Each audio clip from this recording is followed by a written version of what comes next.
सभी श्रोताओं का हार्दिक अभिनंदन।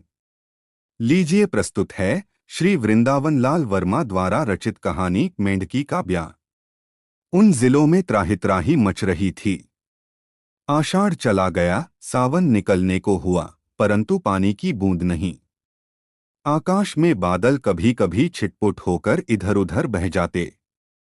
आशा थी कि पानी बरसेगा, क्योंकि गांव वालों ने कुछ पत्रों में पढ़ा था कि कलकत्ता मद्रास की तरफ जोर की वर्षा हुई है। लगते आषाढ़ थोड़ा सा बरसा भी था। आगे भी बरसेगा, इसी आशा में अनाज बो दिया गया था। अनाज जम निकला, फिर हरियाकर सूखने लगा। यदि 4-6 दिन और न बरसा तो सब समाप्त, यह आशंका उन जिलों के गांवों में घर करने लगी थी। लोग व्याकुल थे। गांवों में सामानों की कमी न थी। टोने टोटके धूपदीप सभी कुछ किया, लेकिन कुछ न हुआ। एक गांव का पुराना चतुर नावता बड़ी सूझबूझ का था। अधाई पर उसने बैठक करवाई। कहा क्या किया गया है। थोड़ी देर इस पर चर्चा चली। नावते ने अवसर पाकर कहा, इंद्र वर्षा के देवता है, उन्हें प्रसन्न करना पड़ेगा। सभी तरह के उपाय कर लिए गए हैं। कोई गांव ऐसा नहीं है जहां कुछ न किया गया हो, पर अभी तक हुआ कुछ भी नहीं है। बहुत से लोगों ने तरह तरह से कहा और उन गांवों के नाम लिए। होम हवन, सत्यनारायण कथा, बकरों मुर्गों का बलिदान इत्यादि किसी किसी ने फिर सुझाए, परंतु नावते की एक नई सूझ अंत में सबको माननी पड़ी। नावते ने कहा, बरसात में ही मेंढक क्यों इतना बोलते हैं, क्यों इतने बढ़ जाते हैं। कभी किसी ने सोचा, इंद्र वर्षा के देवता हैं, सब जानते हैं। पानी की झड़ी के साथ मेंढक बरसते हैं, सो क्यों। कोई किरानी कह देगा कि मेंढक नहीं बरसते। बिल्कुल गलत। मैंने खुद बरसते देखा है। बड़ी जान दिया, किसी बड़े बर्तन को बरसात में खुली जगह रख के देख लो। सांझ के समय रख दी, सवेरे बर्तन में छोटे छोटे मेंढक मिल जाएंगे। बात यह है कि इंद्र देवता को मेंढक बहुत प्यारे हैं। वे जो रट लगाते हैं तो इंद्र का जय जयकार करते हैं। अथाई पर बैठे लोग मुंह ताक रहे थे कि नावते जी अंत में क्या कहते हैं।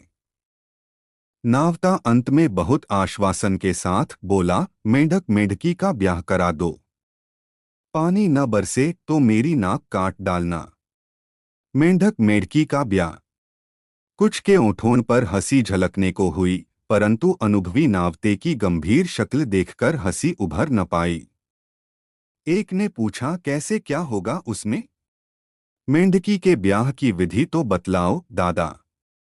नावते ने विधि बतलाई, वैसे ही करो मेंढक मेंढकी का ब्याह, जैसे अपने यहाँ लड़के लड़की का होता है। सगाई, फलदान, सगुन, तिलक, आतिशबाजी, भावर, ज्योनार सब धूमधाम के साथ हो, तभी इंद्रदेव प्रसन्न होंगे। लोगों ने आकाश की ओर देखा। तारे टिमटिमा रहे थे।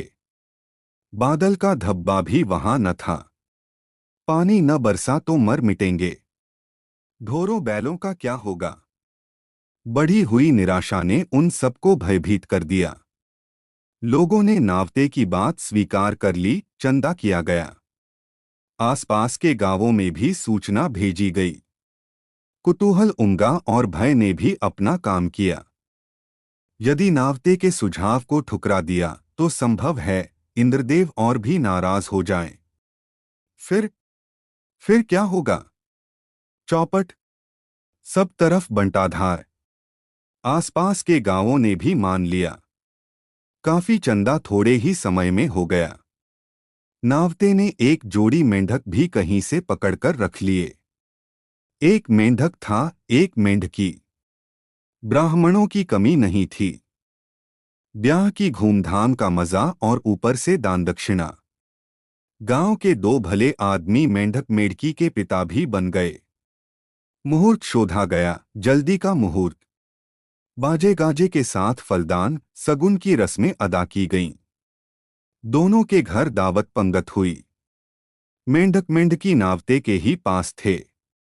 वही उन्हें खिला पिला रहा था। अन्यत्र हटाकर उनके मरने जीने की जोखिम कौन ले। तिलक भावर का भी दिन आया। पानी के एक बर्तन में मेंढकी उस घर में रख दी गई जिसके स्वामी को कन्यादान करना था। उसने सोचा हो सकता है पानी बरस पड़े, कन्यादान का पुण्य तो मिलेगा ही। मेंढक दूल्हा पालकी में बिठलाया गया, रखा गया बांधकर। उछलकर कहीं चल देता तो सारा कारोबार ठप हो जाता।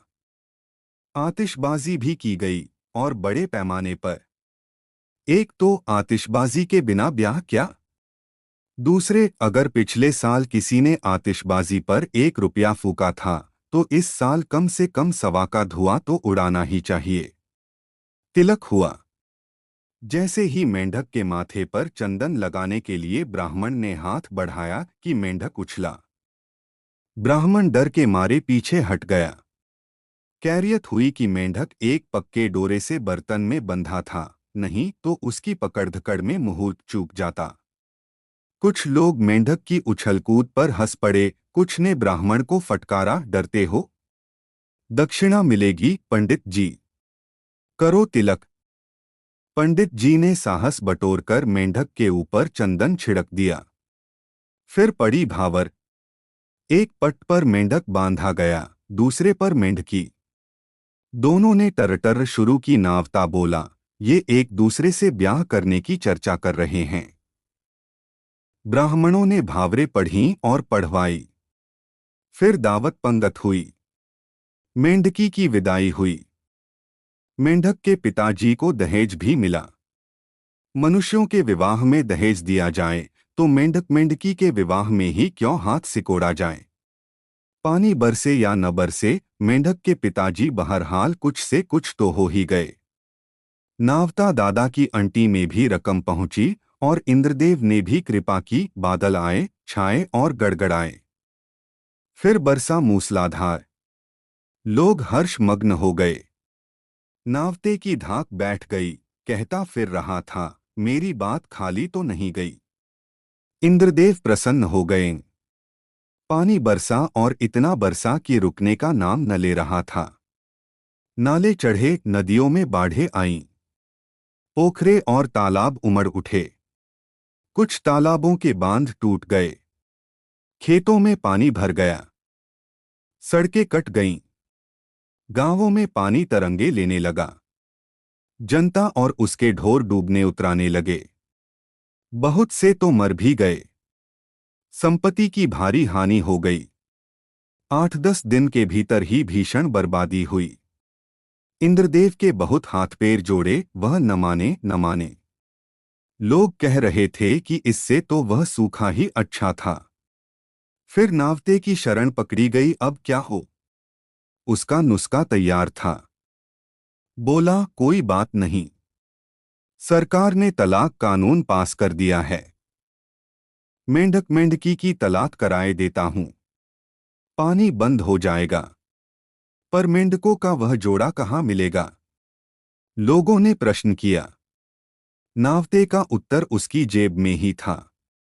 उसने चट से कहा, मेरे पास है। कहाँ से आया? कैसे? प्रश्न हुआ। उत्तर था, मेंढक के पिता के घर से दोनों को ले आया था। जानता था कि शायद अटक न जाए। पानी बरसते में ही तलाक की कार्रवाई जल्दी जल्दी की गई। तलाक की क्रिया के निभाने में न तो अधिक समय लगना था और न कुछ वैसा खर्चा। मेंढक मेंढकी दोनों छोड़ दिए गए। दोनों उछलकर इधर-उधर हो गए। परंतु पानी का बरसना बंद न हुआ। बाढ़ पर बाढ़ और जनता के कष्टों का वारापार नहीं। गांव छोड़ छोड़कर लोग इधर-उधर भाग रहे थे।